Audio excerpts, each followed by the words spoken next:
You know, this has turned into a bit of a Two Tides Appreciation Week, but with all my commitments to the gimmick of the names of their beers, it might as well be a Shane's Craft Beer Review Appreciation Week, because I know he's going to appreciate me tying everything together. As you can obviously tell, although I guess this is chocolate, there's definitely a connection between the inspiration for this beer and this little snack I'm having. So what do we find? Why don't we find out together just how much an overwhelming sense of impending doom will take us down this little journey right after the theme song.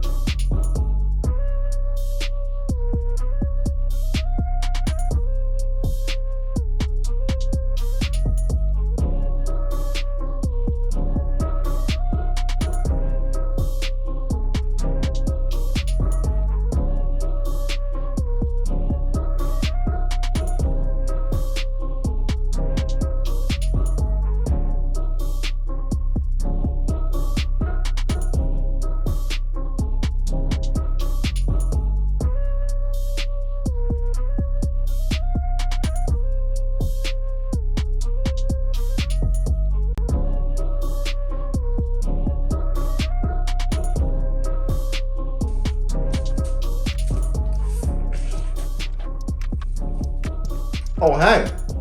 Welcome back into the Midland studio. As per usual, with your host, Nutmeg 2 Palmetto. And who doesn't like a nice ice cream cone? They gave me all the ice cream I could eat. And guess what? A good friend of mine was in the bed right next door. Lieutenant Dane, I got you some ice cream. I mean, really? You have to ask twice? Lieutenant Dane, ice cream.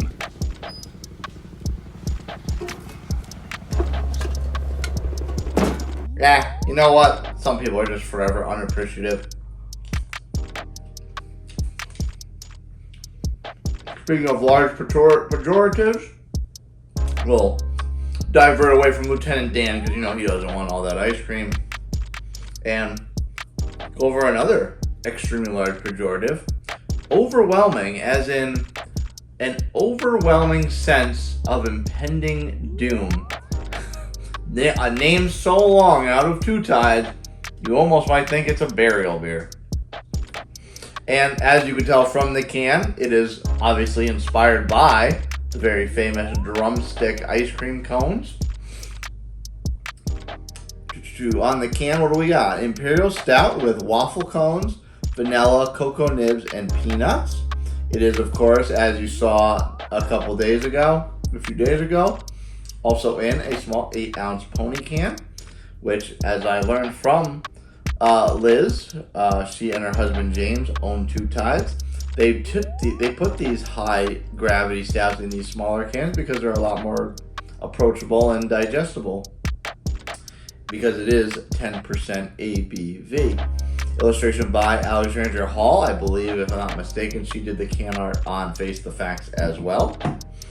And again, I'm just kicking myself because I really wish that audio was usable for Myri Jungle, because it was a great conversation with Liz from Two Tides, because that's where I actually got this can.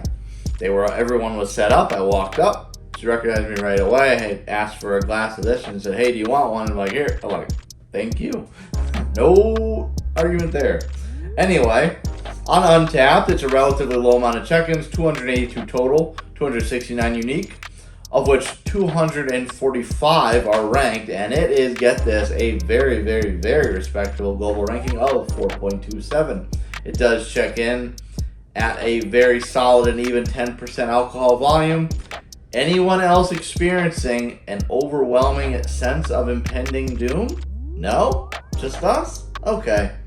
What we have here is a brand new Imperial Stout brewed using our favorite stout grain medley to thick with 3 C's, proportions, and stuffed full of roasted peanuts, Ghana cocoa nibs, Madagascar vanilla, and an insane amount of real deal waffle cones. It's pretty good. Well, I'm gonna finish the ice cream cone, and let's not waste any more time and crack this I got open.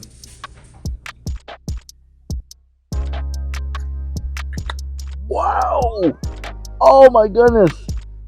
The chocolate got all over me.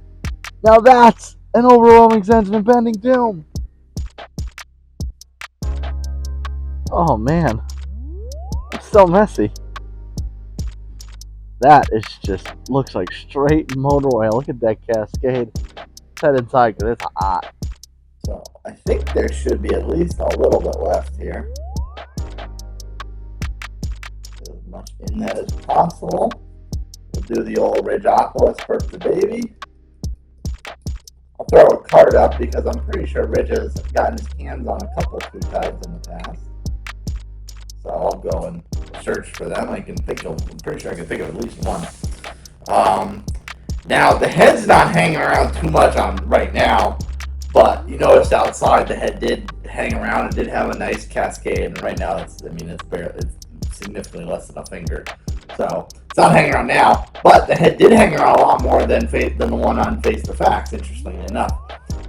Color wise, I mean it's black as night. There's even less of a chance of light getting through that as there was on Face the Facts. I will say, although you can't really tell now, but as you saw on the pour, the head did have more of like a darker brown to it.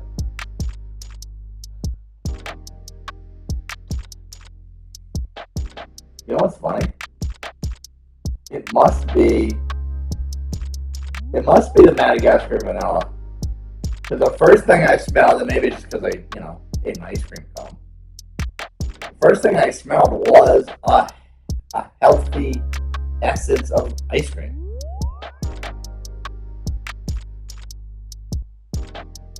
But I'm definitely getting a chocolatey scent, so that's the Cocoa Nibs. I'm definitely getting something sweet, which is probably the vanilla. Not so much getting anything bready from the waffle cones, but I wouldn't so much be surprised by that because vanilla and chocolate are both very strong aromas.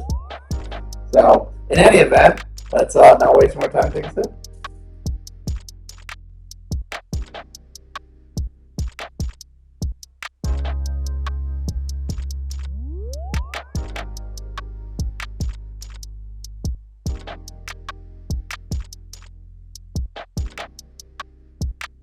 I definitely want to talk about this one. It's something else. I will say, I hope I'm not throwing off my taste palette with the ice cream cone.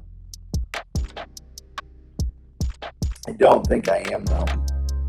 Because and actually I'm really glad to have climate controlled this and kept it cold and now drinking it at more like room temperature.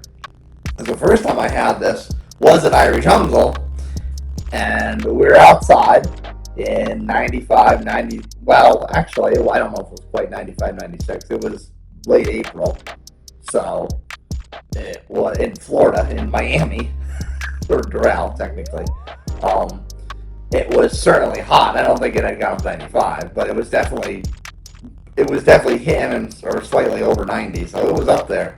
And I'm glad I get to try this in a more climate-controlled environment. Because, as we know, heat can affect beer drastically. I think 3 C's is about right. I might even go 4 C's on thick. But I think 3 C's is about right. I think the big flavor in it is the cocoa.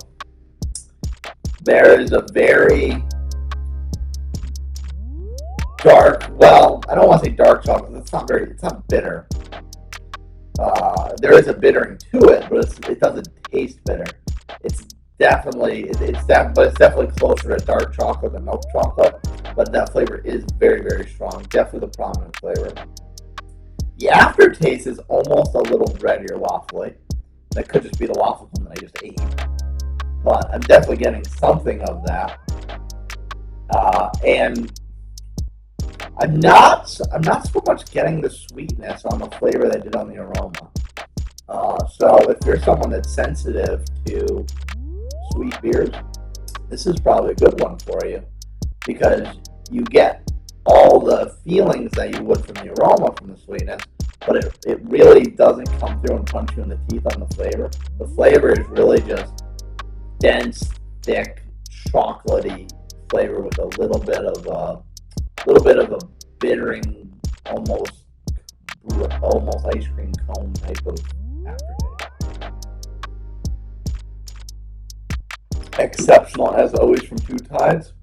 And if you think I do an exceptional job and you like what I do, if you're watching on YouTube, hit the subscribe button and the notification bell so you know exactly when all my content goes live. If you're watching on Rumble, smash the follow button to work my subscriber count up over there as well. And if you want more stouts, Imperial stouts, if you're watching on YouTube, head on down to the comments. The first one pinned below has a link to a playlist of all the other stouts that I've reviewed in the past. Until then, go pay Liz and James a visit at Two Tides down in Savannah and tell them Nutmeg sent you. Cheers, folks. See you next time.